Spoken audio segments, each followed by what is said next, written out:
Юнусбек Евкуров провел рабочую встречу с исполняющим обязанности министра финансов Бекханом Аздоевым, который проинформировал руководителя субъекта о том, что Минфин перечислил в полном объеме средства всем учреждениям бюджетной сферы, включая детские сады и учреждения культуры, на выплату заработной платы и отпускных. Бюджетные ассигнования, предусмотренные на выплату социальных пособий по безработице Минфином, тоже своевременно перечислены Минтруду в соответствии с утвержденными лимитами, включая июль.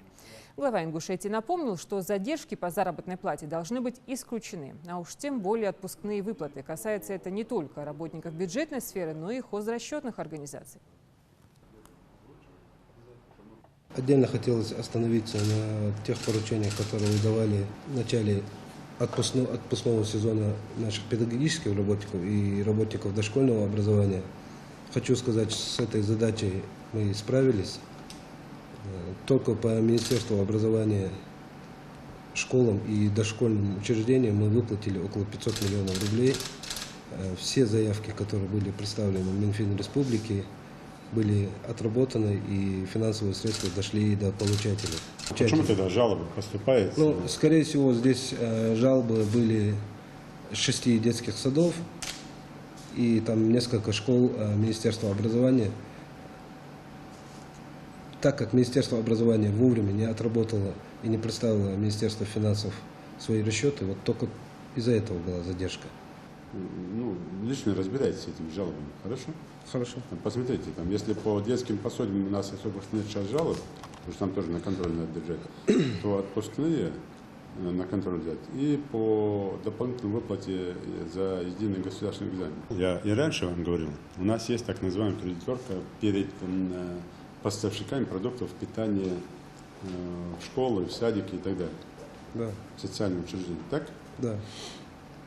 Я ставил за Совет Безопасности задачу, и там выяснилось, что процентов как минимум 30-40 завышенные цены на продукты питания. На некоторых там продуктах питания даже на 80% завышены. То есть выше, на порядок выше рыночных. В среднем даже по СКФО.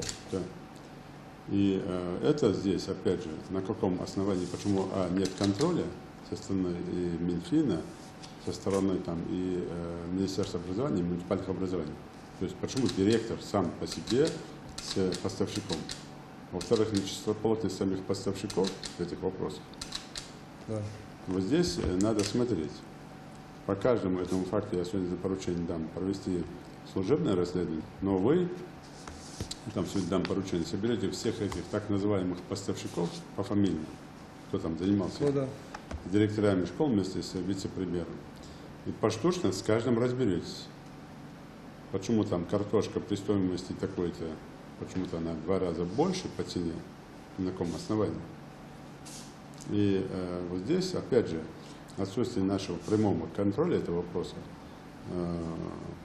заставляет этого поставщика играть по своим правилам, некоторые недобросовестные директора, и делиться откатами. Это к нам очень много обращаются сами же производители, которые говорят, ну, уберите нам вот эти заслонки посредников, чтобы мы напрямую могли бы эти вопросы решать.